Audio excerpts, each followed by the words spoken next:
तो पहला जो क्वेश्चन है ड्यूअल नेचर से क्या पूछा हुआ है आपसे, सुने ध्यान से कि मोनोक्रोमेटिक लाइट है। मोनोक्रोमेटिक लाइट का मतलब क्या है, एक सिंगल कलर की लाइट जो है वो गिवन है और वो सिंगल कलर की लाइट जो है उसकी वेवलेंथ है, और सिंगल कलर की लाइट की वेवलेंथ कितनी है 632.8 नैनोमीटर।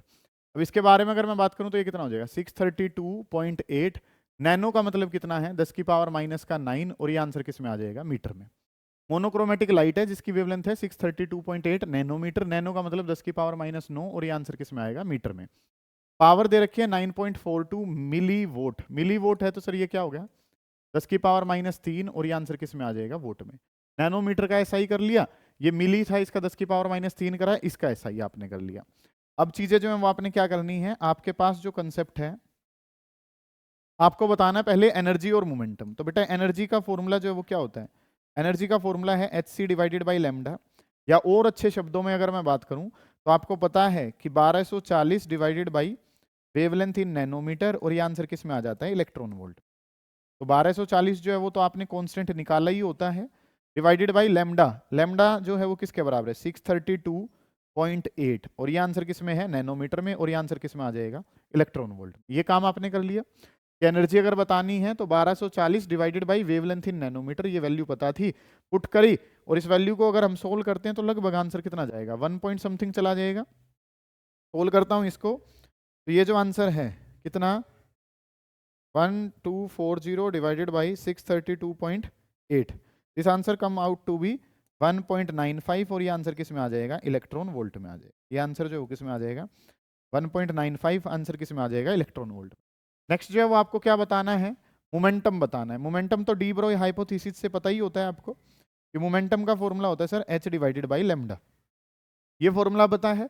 एच बाई लैम्डा करा, एच की वैल्यू पता होनी चाहिए, Planck's constant is 6.6 10 to power minus 34 divided by lambda, and what is the value of lambda, lambda जो है सर वो कितना है 632.8, और नैनोमीटर अगर है तो 10 की पावर कितना कर लिया माइनस का 9 कर लिया। ये वैल्यू सोल्व करूंगा, मोमेंटम का आंसर किस में आता है, मोमेंटम का आंसर आता है केजी मीटर पर सेकंड में आता है मोमेंटम का आंसर, और मोमेंटम का आंसर जो है सर वो किस में आ जाएगा केजी मीटर पर सेकंड में। इस तरीके से काम कर लिया, ये मोमेंटम का आंसर आ जाएगा। अगला जो काम है वो आपने क्या करना है, नेक्स्ट क्वेश्चन क्या कहता है, हाउ मेनी फोटोन्स पर सेकंड, नंबर ऑफ फोटोन्स पर सेकंड जब बताने थे तो अगर आपको याद है तो नंबर ऑफ फोटोन्स पर सेकंड अगर हम बताते हैं तो इसका फॉर्मूला होता है पावर डिवाइडेड बाई एनर्जी।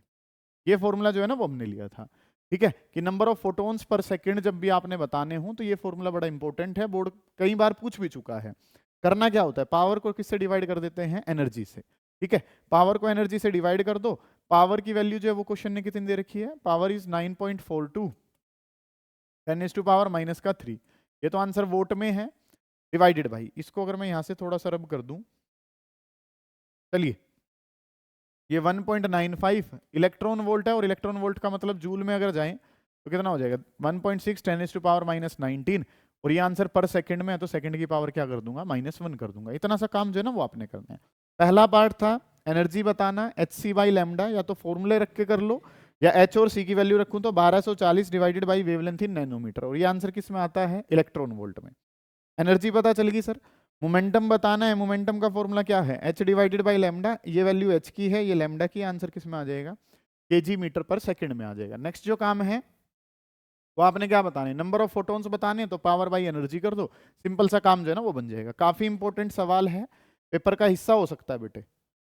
बड़ा बेसिक सा एक क्वेश्चन और है, क्वेश्चन नंबर 2 पे अगर आप चलें तो, कि when potential drop across a PN junction diode, potential drop एक पीएन जंक्शन डायोड में इंक्रीज कर दिया 0.7 से 0.71 तक, ये जो है वो आपने पोटेंशियल ड्रॉप को इंक्रीज कर दिया 0.7 से कहां तक 0.71 तक, तो क्या देखा गया कि change in current, change in current कितना है 10 मिली एम्पियर। क्वेश्चन ने 10 मिली एम्पियर कहा है, मिली एम्पियर का मतलब 10 की पावर -3, और ये आंसर किस में आ जाएगा एम्पियर में आ जाएगा।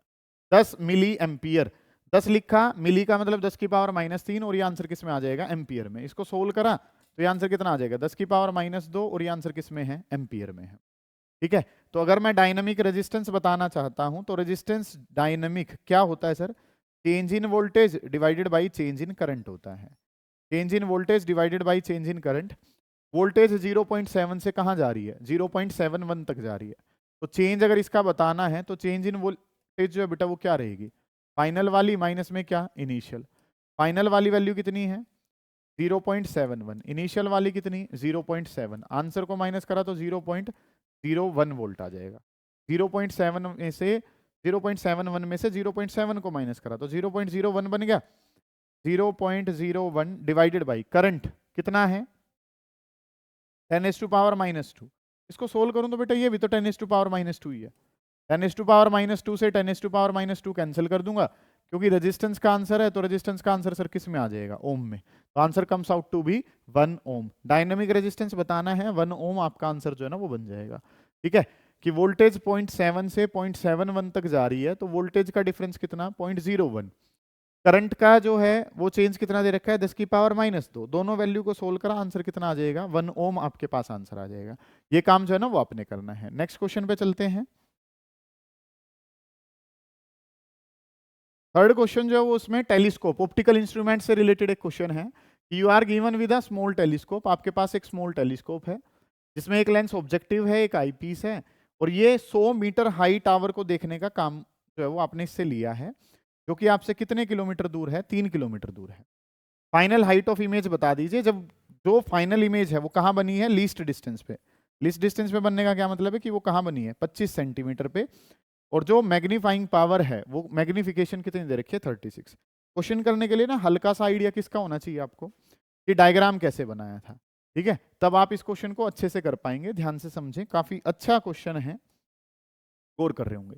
इस तरीके से हमारे पास जो है वो क्या है, एक लेंस है और ये जो है वो ऑब्जेक्टिव है और ये आईपीस है।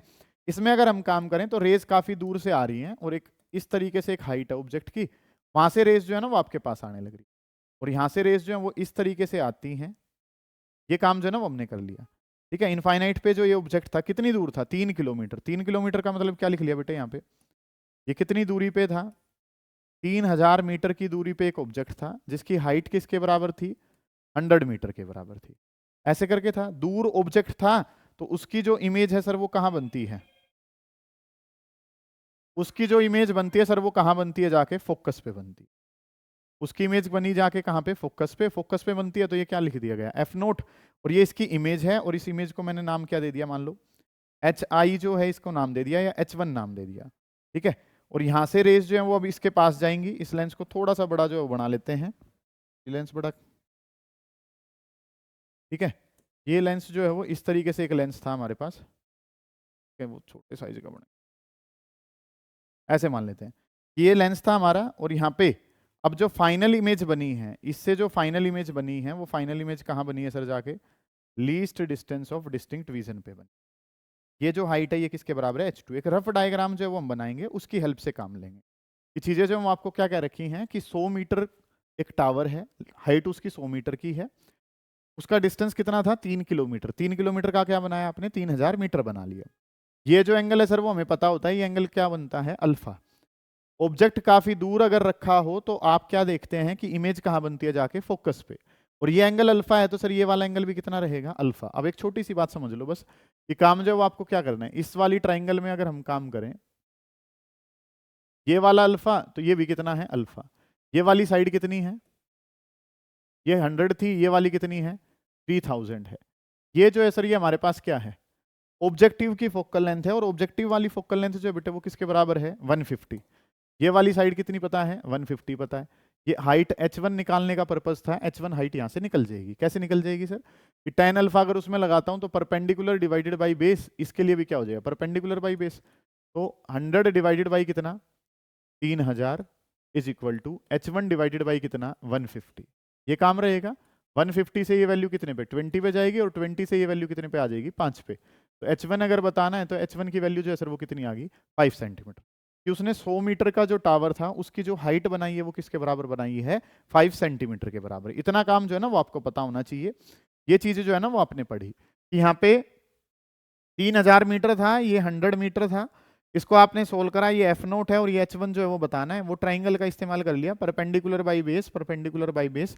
ये आंसर जो है वो किसके बराबर पता चल गया 5 सेंटीमीटर। उसके बाद क्वेश्चन ने क्या कहा है, ये वैल्यू अगर आपने निकाल ली तो अब अगला जो काम है वो आपने क्या करना है, सुनो ध्यान से।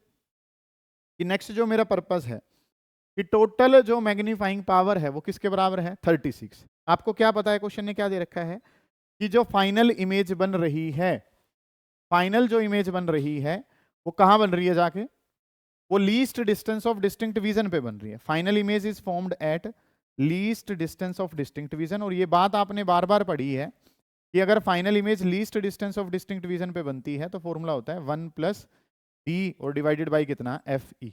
ये फॉर्मूला जो है ना सर वो हमारे पास होता है। ठीक है, ये सिंपल माइक्रोस्कोप में भी, कंपाउंड में भी, टेलीस्कोप में भी, हर जगह पढ़ते हैं। कब? जब final image is formed at least distance of distinct vision. तो ME के बारे में अगर मैं बात करूं तो ME जो है सर वो बताना है, तो 1 + d बाई FE। 1 की जगह 1, d की जगह कितना है, लीस्ट डिस्टेंस कितना होता है, 25 होता है। और ये जो वैल्यू है आई पीस वाली जो वैल्यू है सर वो कितनी दे रखी है, आई पीस की जो फोकल लेंथ है that is your 5।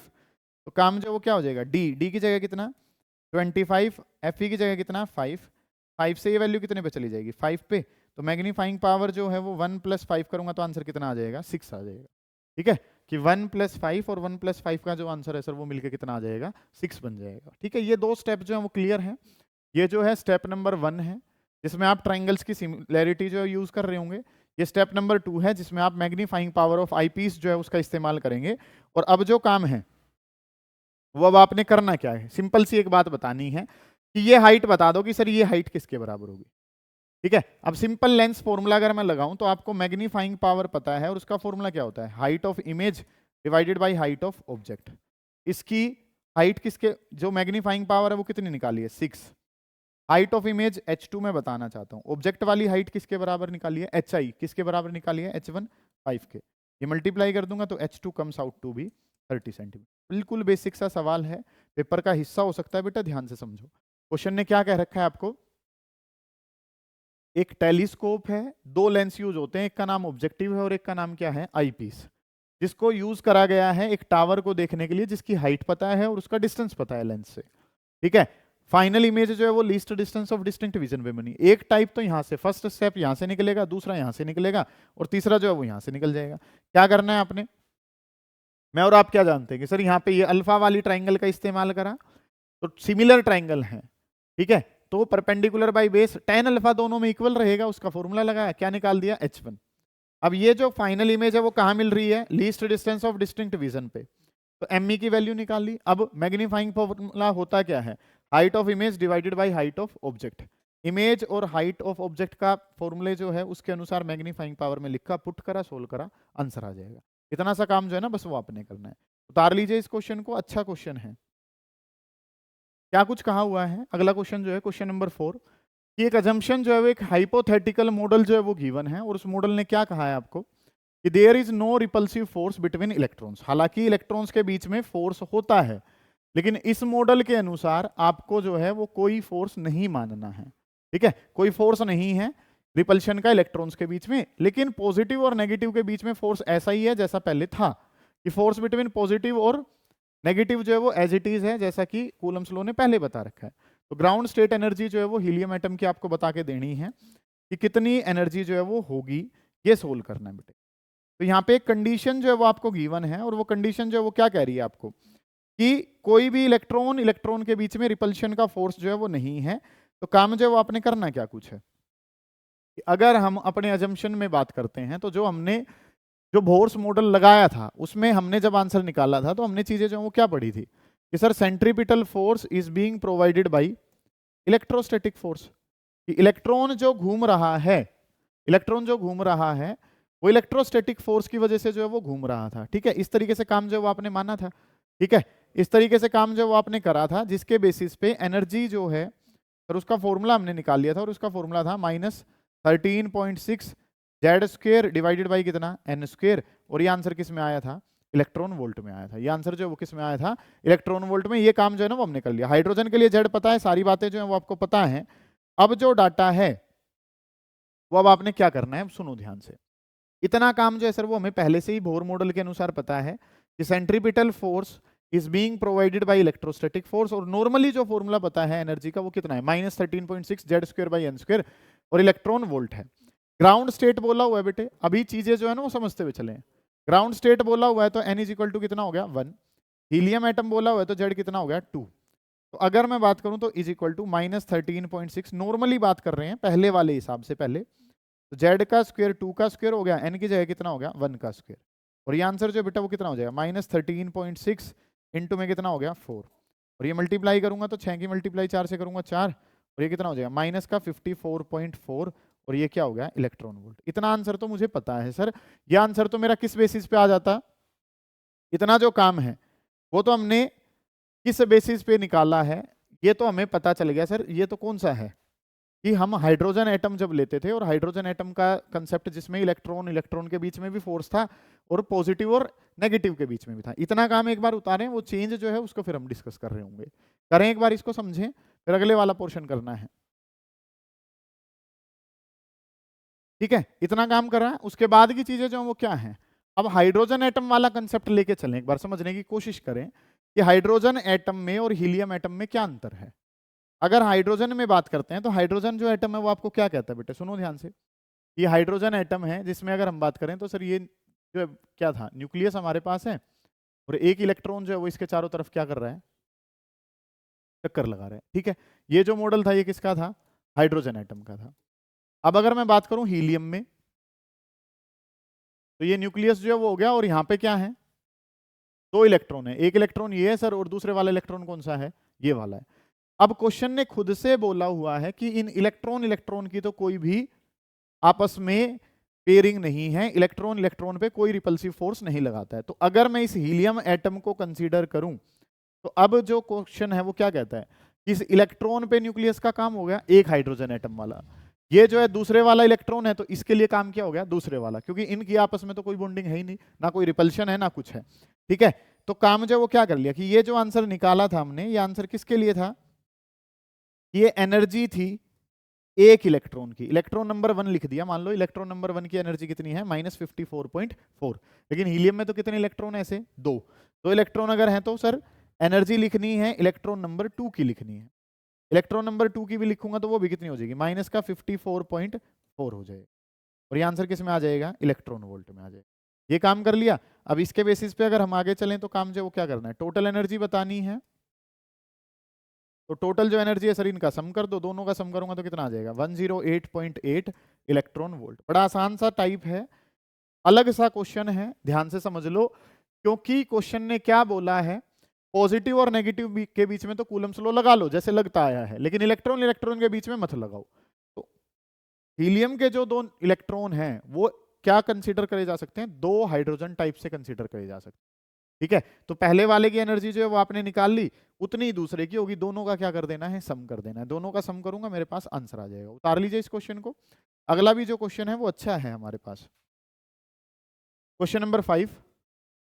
Question number 5 क्या कहता है कि ये जो है ये हमारे पास क्या है, एक्स एक्सिस है, ये वाई एक्सिस है, इसमें आपने एक कोयल को रखा हुआ है, इस कोयल की रेडियस जो है वो क्वेश्चन ने ए दे रखी है, और इस रीजन में मैग्नेटिक फील्ड है, और वो जो मैग्नेटिक फील्ड है वो आपको क्या पता है, वो मैग्नेटिक फील्ड है B naught cos omega T, बल्कि ये मैग्नेटिक फील्ड कोस की साइकिल में है, कोस की साइकिल में है तो लगातार क्या हो रहा है चेंज, और क्योंकि लगातार मैग्नेटिक फील्ड बदल रहा है तो लगातार क्या चेंज होगा फ्लक्स, और फ्लक्स अगर चेंज हो रहा है तो आपको क्या पता है क्या इंड्यूस होगा, ईएमएफ इंड्यूस होगा या करंट इंड्यूस होगा। तो मैग्नेटिक फील्ड पता है, कोयल की रेडियस पता है, रेजिस्टेंस पता है, आपने इन टाइम्स पे क्या बताने हैं, करंट जो है ना वो समझाना है कि करंट क्या होगा।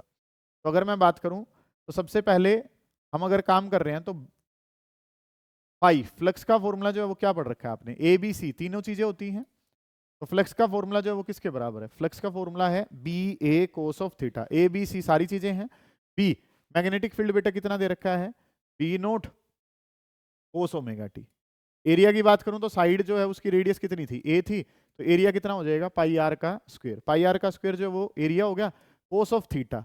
अब मैग्नेटिक फील्ड जो है वो कहाँ निकल रहा है के कैप, के कैप का मतलब कहाँ है बाहर आ रहा है, एरिया वेक्टर भी बाहर है, तो दोनों के बीच में एंगल कितना हो गया 0, तो यहाँ पे एंगल जो है सर वो कितना लिखा गया कोस 0 जो है वो आपने एंगल जो है वो बनाया है, और कोस 0 एंगल जो है ना वो आपने बना लिया, इतना काम जो है वो आपके पास है, डन है इतनी बातें। तो अब अगला जो काम है वो आपके पास क्या बनेगा, तो ये मैग्नेटिक फील्ड बी नोट पाई ए स्क्वायर को थोड़ा सा आगे कर लिया, कोस ओमेगा टी को थोड़ा सा पीछे कर लिया, और ये फॉर्मूला जो है वो किसका हो गया फ्लक्स का, फ्लक्स जो है वो मुझे पता चल गया, और फ्लक्स बराबर है दिस मच, कि फ्लक्स बराबर है बी नोट पाई ए स्क्वायर और इनटू में कितना हो गया कोस ओमेगा टी। नेक्स्ट जो काम है सर वो मुझे ईएमएफ बताना है, तो ईएमएफ का फॉर्मूला कितना है, ईएमएफ का फॉर्मूला है माइनस का D phi divided by D T, इस तरीके से काम कर लिया। तो माइनस का डी बाई डी टी और फाई की जो वैल्यू है सर वो किसके बराबर है, डी नोट पाई ए का स्क्वायर इंटू में कितना कोस ओमेगा टी। बिल्कुल बेसिक सा काम करना है आपने, इस तरीके से चीजें कर ली। फ्लक्स पता था, फ्लक्स को टाइम के साथ डेरिवेट करा तो आपके पास क्या आ गया, ईएमएफ आ गया। यहाँ पे बी नोट पाई ए स्क्वायर, इसको बाहर खींच लेता हूँ तो ये कितना हो जाएगा, माइनस का बी नोट इंटू में कितना पाई और इंटू में ए स्क्वायर। कोस का डेरिवेटिव करना शुरू करा, कोस का डेरिवेटिव क्या कहता है, माइनस का साइन ओमेगा टी और इंटू ओमेगा टी का करूंगा तो फिर कितना हो जाएगा, ओमेगा मेरे पास हो जाएगा। ये ईएमएफ पता चल गया, माइनस माइनस क्या हो जाएगा प्लस, बी नोट इंटू में पाई ओमेगा ए का स्क्वायर और इंटू में कितना हो जाएगा साइन ओमेगा टी। इस तरीके से काम करना है। ये ईएमएफ आ गया, ईएमएफ को रेजिस्टेंस से डिवाइड कर दिया तो आपके पास क्या आ जाएगा, करंट आ जाएगा। इस तरीके से काम करना है। बेटे क्वेश्चन देख के घबराना नहीं है, आपको चीजों का पता लगाना है बस। कि अगर मैं फ्लक्स की बात करूं तो फ्लक्स का फॉर्मूला कितना है, B A cos of theta है, थीटा 0 था, बी की वैल्यू पता थी, पाई ए स्क्वायर पता था, डेरिवेटिव करा ईएमएफ और वहां से कहां चला गया, करंट में।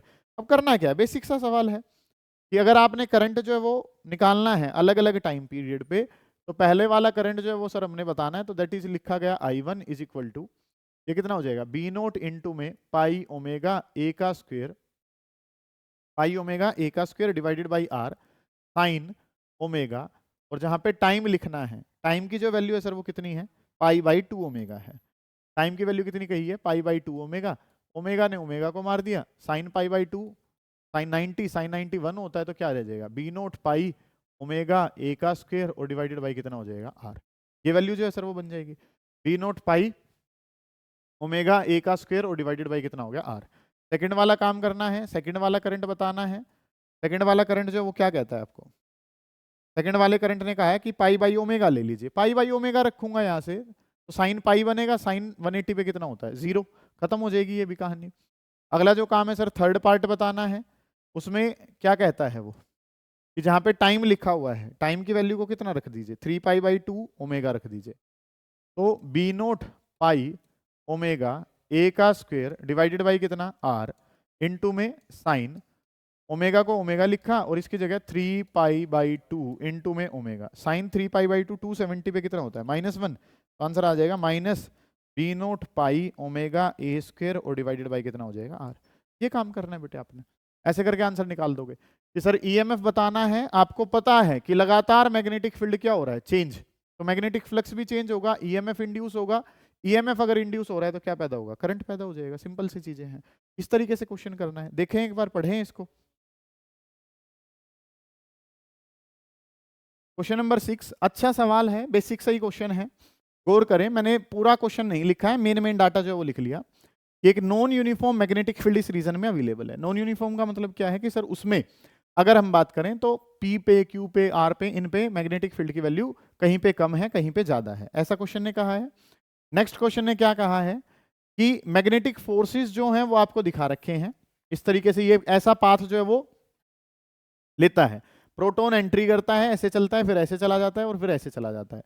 डायरेक्शन ऑफ मैग्नेटिक फील्ड बतानी है, इन रीजन पे डायरेक्शन ऑफ मैग्नेटिक फील्ड क्या होगी। और अगला काम है कि उनका रिलेटिव मैग्नीट्यूड भी शेयर करना है कि पी पे मैग्नेटिक फील्ड ज्यादा है, क्यू पे ज्यादा है, या कहाँ पे आर पे ज्यादा है। ये काम जो है ना वो आपने बना के देना है। चीजें जो है वो आपके पास क्या बनेंगी, सुनो ध्यान। तो सॉल्यूशन के बारे में अगर हम बात करें, सबसे पहले रिलेटिव मैग्नीट्यूड्स के बारे में बात कर लेते हैं, ठीक है। रिलेटिव मैग्नीट्यूड्स के बारे में अगर हम बात करें, या सिंपल सा एक काम करूं पहले कि इन पे जो फोर्स लगेगा, ठीक है, फोर्स के बारे में अगर मैं बात करूं तो सिंपल सा काम क्या है कि मैग्नेटिक फोर्स यहाँ पे इस पार्टिकल को थोड़ा सा सर्कुलर पाथ में घुमाने की कोशिश कर रहा है, तो मैग्नेटिक फोर्स जो है वो किसके बराबर है, that will be provided by centripetal force. Magnetic force क्या होता है यहाँ पे, B Q V, centripetal force कितना है, एम वी स्क्वेयर और डिवाइडेड बाई आर, ऐसे करके काम है। एक बी से एक वी कट जाएगा।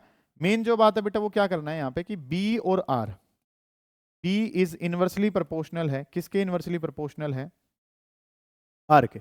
इस तरीके से काम जो है ना सर वो हमने कर लिया। दोबारा देखो, ध्यान से समझो कि मैग्नेटिक फील्ड जो है, मैग्नेटिक फील्ड जो है वो क्या कर रहा है, पार्टिकल को किस में घुमाने की टेंडेंसी दिख रही है आपको, सर्कल में, सर्कल में घुमाने की टेंडेंसी है, तो that will be providing centripetal force. तो B Q V should be equal to M V square by R, एक वी से एक वी कटेगा, तो बी इज इनवर्सली प्रोपोर्शनल किसके है, आर के। अब अगर मैं बात करूं तो जहां पे रेडियस कम रहेगी वहां पे मैग्नेटिक फील्ड जो है वो क्या रहेगा, ज्यादा रहेगा। जहां पे रेडियस कम होगी वहां पे मैग्नेटिक फील्ड क्या होगा, ज्यादा। और रेडियस के कम और ज्यादा होने का पता किससे चलता है, कि उसका कर्व कैसे बन रहा है। अगर ये इस तरीके से सीधा कर्व है तो यहाँ पे रेडियस जो है वो इनफाइनाइट होगी। अगर वो जल्दी मुड़ गया तो इसका मतलब क्या है, रेडियस क्या है, कम। तो यहाँ पे देखो पी तक जब वो जा रहा है तो कैसे जा रहा है, सीधा ही जा रहा है। तो यहाँ तो रेडियस बहुत कम है, यहाँ पे रेडियस बहुत ज्यादा है, प्लेन है ये। तो आर पे जाके उसने क्या ले लिया, एकदम से कर्व ले लिया। तो रेडियस कम कहाँ है, आर पे। तो मैग्नेटिक फील्ड सबसे ज्यादा कहाँ होगा, आर पे। क्यू पे भी थोड़ा सा कर्व ले रहा है तो मैग्नेटिक फील्ड वहां से क्या होगा, क्यू पे। और अगर मैं पी पे बात करता हूं तो सबसे कम जो मैग्नेटिक फील्ड है दैट विल बी ऑन। ठीक है, ये काम जो है ना वो आपने समझना है, क्योंकि यहाँ पे जो प्रोटॉन है that is having a tendency to move in circular path, and to move in circular path we must be needing a force which is known as centripetal force that will be provided by magnetic force, whose formula is bqv and centripetal force is mv square by r। v को cancel कर देगा बेटा, q charge same है, mass same है, same velocity से move कर रहा था, तो b is inversely proportional to r। जहां पे रेडियस कम होगी, एकदम से टर्न आ रहा होगा, रेडियस कम होगी तो b क्या हो जाएगा, ज्यादा। और रेडियस कम जो है वो कहाँ है, आर पे। फिर रेडियस कहाँ ज्यादा है, क्यू पे। और सबसे ज्यादा रेडियस कहाँ है, पी पे। ये काम जो है वो आपने करना है। नेक्स्ट जो काम है सर वो हमने क्या करना है, ये बता दिया आपने। अगला जो काम है सर वो आपने क्या बताना है कि इन पे फोर्स के अनुसार काम जो है वो आपने करके देना है, कि पॉजिटिव चार्ज जो है वो इस तरीके से मूव कर रहा है, तो आपने क्या बताना है, डायरेक्शन ऑफ मैग्नेटिक फील्ड बतानी है, कि मैग्नेटिक फील्ड की डायरेक्शन जो है सर वो क्या कुछ होगी। तो अगर मैं फोर्स के बारे में बात करता हूं तो बेटा फोर्स का फॉर्मूला होता है Q इनटू में V क्रॉस B। ये फॉर्मूला जो है ना वो हमें पता है। चार्ज पार्टिकल पे जो फोर्स लगा है, अगर इसमें अगर हम देखें तो वेलोसिटी जो है, फादर मदर और चाइल्ड, इस तरीके से काम है। सुनो ध्यान से, कि फोर्स जो है इस चार्ज पार्टिकल को कहाँ ला रहा है, नीचे की तरफ लाने की कोशिश कर रहा है। ठीक है, फादर मदर और ये जो नाम है ये क्या है, चाइल्ड है। तो अगर हम काम करते हैं तो कंसेप्ट जो है वो आपने बनाना क्या है, या F vector is equal to Q into V cross B, इस तरीके से चीजें हैं। वेलोसिटी, वेलोसिटी तो कहाँ है, आई कैप में। वेलोसिटी जो है वो कहाँ दिखा रखा है, एक्स। ठीक है, प्रोटॉन तो पॉजिटिव है ही, फोर्स जो लग रहा है इस पे, फोर्स इस पे कहाँ लग रहा है, ये नीचे लाने की कोशिश कर रहा है। तो ये जो नाम है सर ये हमारे पास क्या हो गया, इस तरीके से काम हो गया, माइनस जे में लग रहा है। तो बी की अगर मैं बात करूं तो आई की मल्टीप्लाई किससे करूं, यहाँ पे अगर हम बात करें तो चीजें जो वो क्या बन जाएंगी, यहाँ पे आई लिखा गया, यहाँ पे जो नाम है वो क्या है, जे, और ये नाम क्या है, के। तो आई की मल्टीप्लाई किससे करूं कि आंसर जो है वो क्या आ जाए, माइनस का जे आ जाए। तो आई क्रॉस क्या करना पड़ता है, बी क्रॉस बी करना होता है ना, तो आई क्रॉस क्या करना पड़ेगा, के। तो मैग्नेटिक फील्ड की डायरेक्शन जो है वो कहाँ जाएगी, जेड एक्सिस में रहेगी सर। मैग्नेटिक फील्ड जो है वो कहाँ रहेगा, जेड एक्सिस में जो है ना वो नाम जो है वो हमारा रहेगा। इस तरीके से काम जो है ना वो आपने करना है, कोई दिक्कत ही नहीं है। ये क्वेश्चन जो है वो आपने लगाना था, कर लेंगे इस काम को।